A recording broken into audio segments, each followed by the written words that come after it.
Good morning, class. I'm Lydia Mazo, your teachers for today. Okay, before you take your seats, may I ask everyone to please stand for our opening prayer? Okay, thank you. You may now take your seats. Let me check your attendance. When I call your name, please say present. Enrico Aquino, Joy Ongogan, Jovi Resurrection. Okay, thank you. You are all here. Class, I want you to carefully look at the sentences on the board.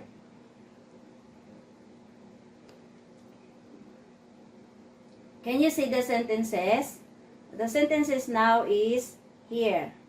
Read aloud. Okay, now class, do these two sentences talk about the same action.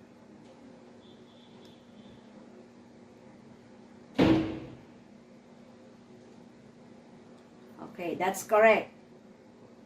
They talk about the same action, but they do have the same sentence structure. Okay? Today, we are going to learn why sentences change their focus. Our lesson for today is active and passive voice. Can you see? Okay.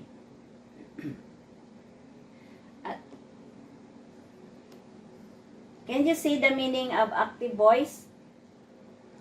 Okay, now.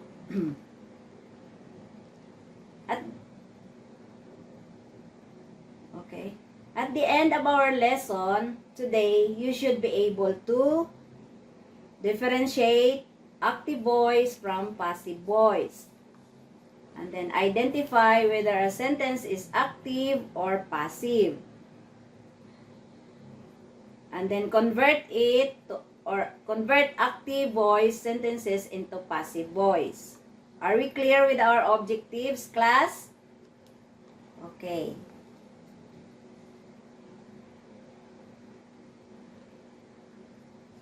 Now, let us first talk about active voice. Are you familiar with active voice? Okay. Active voice is a sentence is in the active voice when the subject performs the action. For example,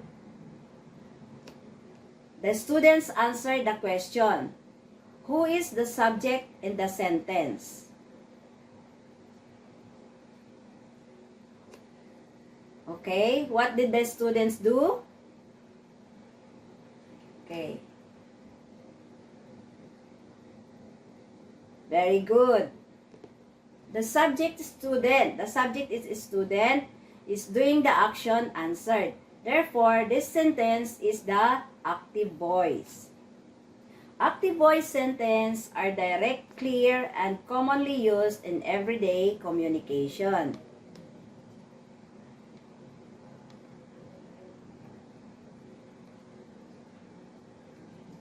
Okay, can you see?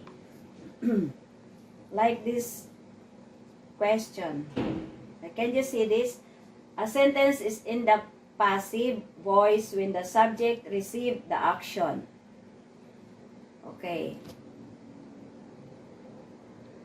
Now, let us move on to passive voice. What is passive voice? A passive voice is a sentence is in the passive voice when the subject received the action. The question was answered by the student. What is the subject of the sentence? Okay, the students. Did the question do their action? That's correct. The question received the action. Therefore, this sentence is in the passive voice. The passive voice is often used in formal writing, reports, and scientific text where the action is more important than the doer. Okay, let us compare the two voices, the two voice, active versus passive. Okay. The active voice, the subject does the action. And then in passive voice, the subject receives the action. Can you see? Okay. The boy kicked the ball. Okay. And then the ball was kicked by the boy. That is an example. And then again, here's another example. She wrote the letter, and then the letter was written by her. Both sentences are correct. Difference is the focus. The difference is the focus. Okay. Now class, let us learn how to change an active voice sentence into passive voice. Please follow these steps carefully. Please follow these steps carefully. Okay. Step 1. Step 1. Identify object of the active sentences. Okay. And then number 2, make the object subject of the new sentence. And then number 3, use the correct form of be plus past participle. And then the number 4, add by plus doer if needed. And then here is our example. The teacher explains the lesson. Okay. Let us apply the steps. The object is the lesson, and we make it the subject. We add is explained, we add by the teacher. Okay. The lesson is explained by the teacher.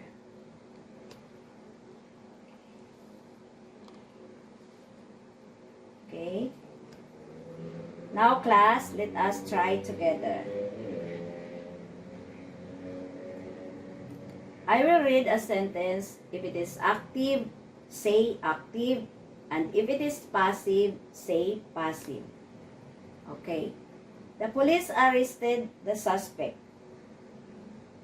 Okay, correct. And then number 2, the cake was baked by my mother. Okay, very good.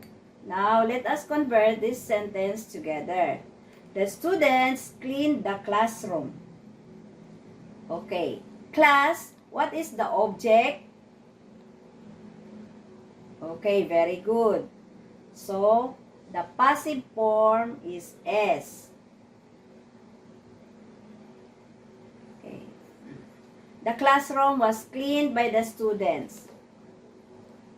Okay, excellent.